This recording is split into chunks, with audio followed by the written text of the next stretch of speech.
Les emplois à domicile sont caractérisés par des métiers de service qui s'adaptent aux besoins de notre société. Parce que nous avons tous besoin d'aide à domicile, qu'on soit jeune actif, couple qui travaille ou encore personne âgée, à toutes les étapes de notre vie en fait, qui que nous soyons, nous avons besoin de l'aide qu'apporte l'emploi à domicile. Je suis assistante de vie. Je ne travaille pas pour une société, je travaille chez des particuliers et ce sont mes employeurs.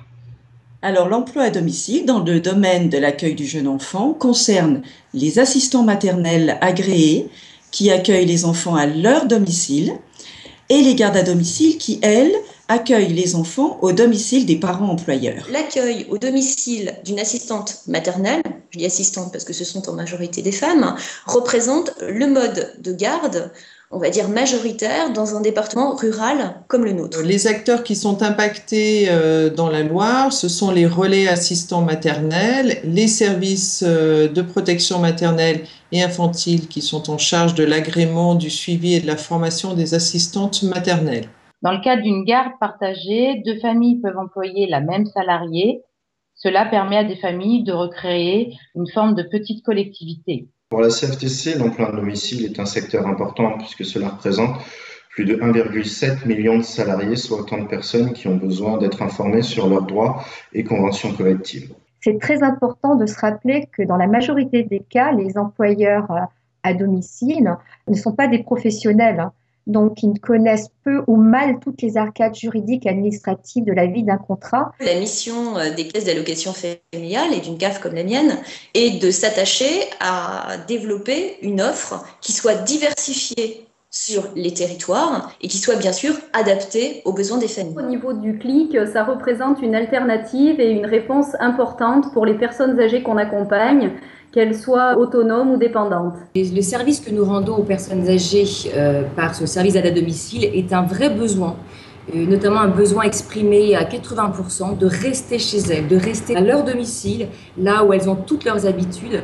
Et il est important pour nous, les villes, d'entendre ce besoin et d'y apporter des solutions. Pour la CFTC, l'emploi à domicile joue un rôle social majeur, puisqu'elle permet à des personnes en difficulté de pouvoir recevoir leurs soins à domicile et ainsi préserver leur autonomie. Donc vous comprendrez bien qu'en tant qu'opérateur public de l'emploi, avec son souhait de rendre visible le marché du travail, Pôle emploi en région a considéré ce secteur comme un secteur stratégique.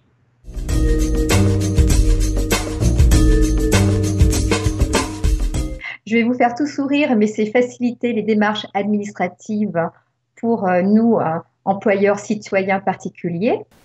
La première des choses, ce serait la simplification de la mise en œuvre de l'emploi direct. Continuer à alléger les formalités administratives. Ça me semble très important puisque l'idée d'avoir quelqu'un à domicile, c'est souvent pour gagner du temps. Donc si on perd son temps dans les formalités administratives, je pense que ça perd de son sens. En tant qu'assistante de vie, nous avons un gros travail à fournir.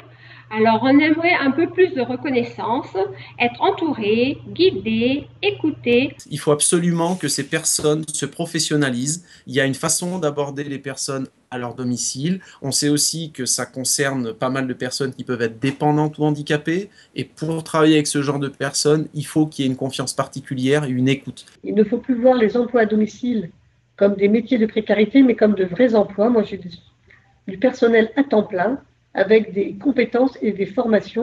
Alors la bonne idée, ce serait d'avoir déjà une stabilité fiscale, puisque aujourd'hui on a un crédit d'impôt qui est très intéressant, mais quelquefois des allègements de charges qui varient et qui changent d'une année sur l'autre. C'est alléger le coût de l'emploi, parce qu'aujourd'hui, pour beaucoup de familles, ça reste relativement cher, l'emploi à domicile.